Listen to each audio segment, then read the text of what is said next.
Welcome to the NBA Coast to Coast podcast, brought to you by thelines.com. Coming to you from the West Coast, Josh Lander, joined by my guy Nate Weitzer on the East Coast. And we are celebrating a Halloween special here on Monday night in the NBA, Nate. Clearly, Nate is a drunk NBA ref, as you can tell, with sunglasses on, because his calls seem to be a little bit misconstrued, as have been the calls of the refs so far in this early season. I am a Knicks fan who is losing his hair because Trae Young is currently residing in my head. But we are going to look at a pretty fun Monday night slate tonight for you guys. Make sure to like and subscribe to that page. We are going to be bringing you these videos each and every weekday of this regular season, including a couple of game videos and our player props video. In this one, we're taking a look at the lowly Brooklyn Nets, one win this season, taking on the Indiana Pacers, who seem to be all right. We'll be diving into a bunch of the stuff we like in this one. Definitely want to go ahead and head to thelines.com as well. That's where we have all of our great written content for you guys all season long, and our odds finder tool, where you can go ahead and make sure that you are shopping those U.S. lines, or those lines in the NBA across U.S. sports books to the best of your ability. Nate, let's go ahead and jump into the lines for tonight and get into Indiana and Brooklyn. Yeah, we got 7 games here on Monday night, Halloween night. The first game we break down, Philly's now -5.5 at Washington, but you'll have to see if Joel Embiid plays through an illness or not. -2.5, the Kings at Hornets there. That total actually dropped to 231.5. Kind of intrigued by the over there.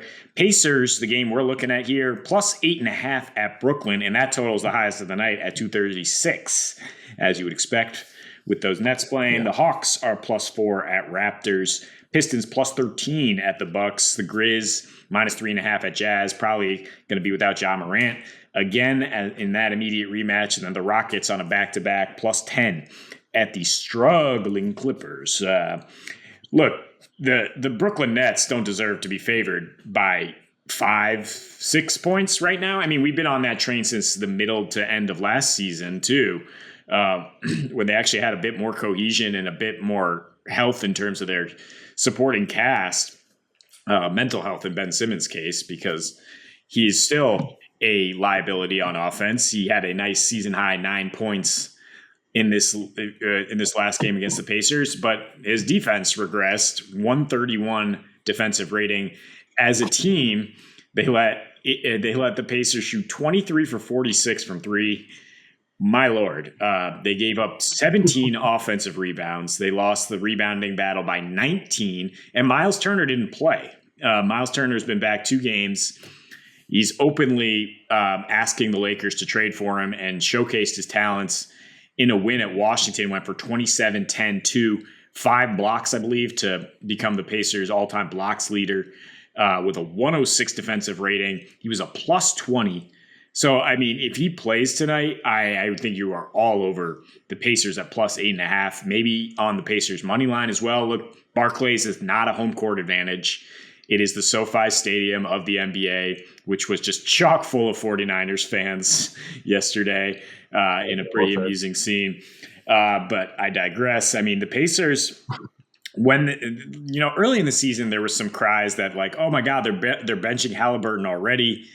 I think they haven't really done that. I mean, he's played about 38 minutes his last few here, and as long as he's out there, their offense you have nothing to worry about. I mean, yeah, they're second in points per game, 7th in pace, 7th in rating.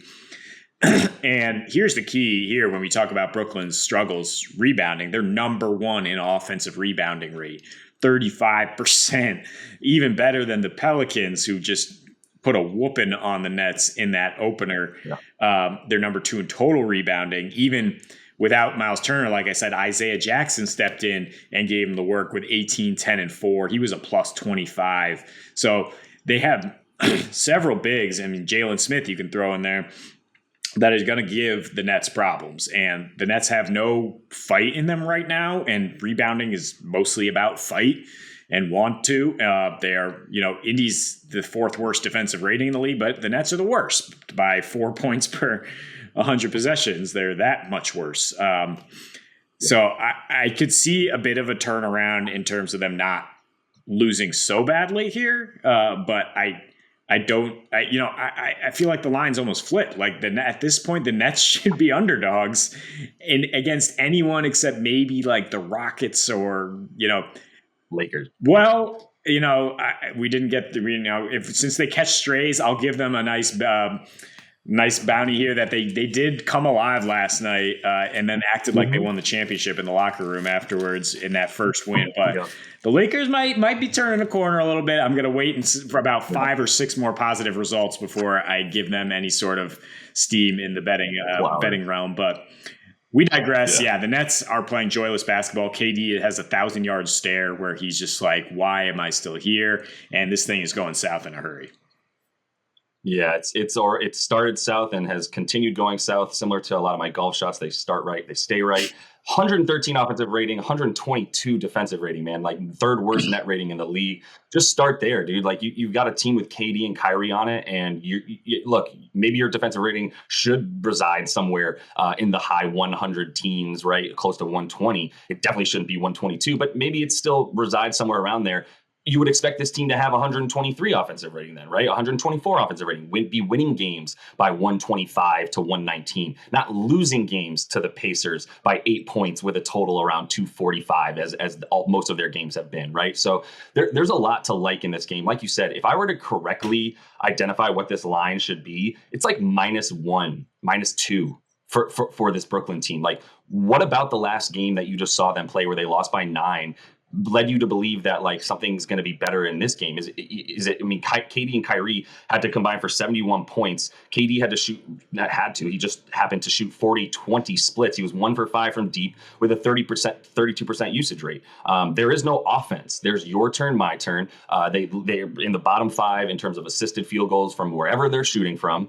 They are getting to the line pretty decently, so they're still scoring points. They still have 2 of the best scorers in the league in the last, 20, 30 years at least. I mean, KD might be the best scorer of all time. So they've still got guys that are going to get theirs. But this 9-point spread is absolutely befuddling. They haven't even beaten the Pacers by 9 points, Nate, since April of 2021, right? So that was the very end of last season when nobody was even playing for anybody anymore. And the Nets had squarely secured themselves a spot. Season before. Well, yeah, it's already 2022. Jesus. Yeah, exactly. So even before last season, April 22 was last playoff. So in basically 2 years, they haven't even beaten them by 9 points. All of those games that I just mentioned, there's been about 7 of them have gone over 240. Excuse me. One of them did not go over 240 total points. So we've seen what these teams do. It's been the same type of game every time these teams play. You mentioned Brooklyn cannot rebound the ball. Indiana is number 1 in offensive rebound rate. They're number 2 in defensive in rebounding percentage overall. And like I said, Brooklyn's second worst rebound percentage in the league. They're allowing a bunch of they're scoring points off of turnovers. Is Brooklyn, as certain guys like Ben Simmons have come in and are able to like at least create some more havoc on defense than they've been able to produce. They have some long armed guys who can at least get in there and steal the ball and get some points off turnovers. Doesn't matter. Indiana still is not turning the ball over, allowing teams to get points off of that in transition. They both shoot a ton of free throws, which is continuing to like the over here. 236.5 sounds crazy, but like, I don't know. These teams score 240 points every time they play, right? Both of them are allowing their opponents to shoot in the top 5 in terms of their effective field goal percentage. It's not necessarily like this fast-paced run and gun game, as both of these teams are in the bottom 10 in pace somehow, despite the fact that they're both 2 of the highest scoring offenses in the league. It's just a lack of defense, a lack of rebounding on Brooklyn's part, a lack of any kind of offensive rhythm on Brooklyn's part, and I just go, yeah, I would take Indy all the way at like +5. You know what I mean? So, I mean, if you want to buy some points, I don't hate you. If you want to take a +300 money line bet for Indy, I don't hate it, as they just beat this team by 9 and have won 2 in a row against them. So it's just a really, really weird spread for me. And I'm wondering how is this not even getting bet down at this point, in Indy's favor? Yeah, we talk about trying to like project game flow or the path to victory. And for the Nets, if you're the worst rebounding team by far, and you have 2 offensive players, you need them both to shoot over 60% and to get about 35 points. Like, that is the only path to victory. And then it's still going to be a close game. Like, that's basically why we're looking at this. Like, how would they cover 9 points? I mean, it's possible if the Pacers just can't hit anything, but you're completely depending on the other team to just miss. I mean, they have no interior defensive presence. Those 2 guys are exhausted from the load they have to carry on offense. And most importantly, they have no they have no supporting cast. Like Seth Curry just came back, clearly not healthy yet. He was 0 for 5 in 18 minutes. Joe Harris is still working his way back after missing a year. He's not, and we know the situation with Ben Simmons. Look, we don't need to harp on it. It's just there's not a lot of help for those guys, and there's just not a lot of morale. Obviously, I don't see them finding some lift and energy like the Lakers did again right now. Yeah, they're the award for shit show of the year early on, and the Pacers have some depth.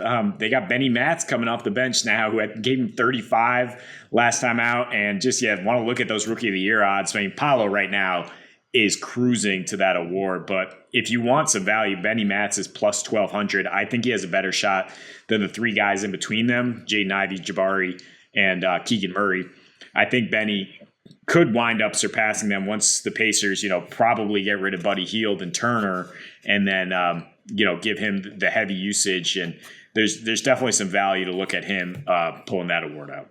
There is. Yeah, there is. I mean, I've been on the Paolo train since I was at Summer League and was just watching him play. Like, one of these dudes is not like all of the other ones, right? But Benny Matz, just to be clear, Benedict Mathurin, who we're talking about here on the Pacers, who heretofore Benny Matz, is a guy who, like we've talked about all season two, can come in and just already has an NBA build to him, already has the stamina to just chuck from deep without getting tired in those NBA threes. Indiana scoring the fifth most points off of 3-pointers.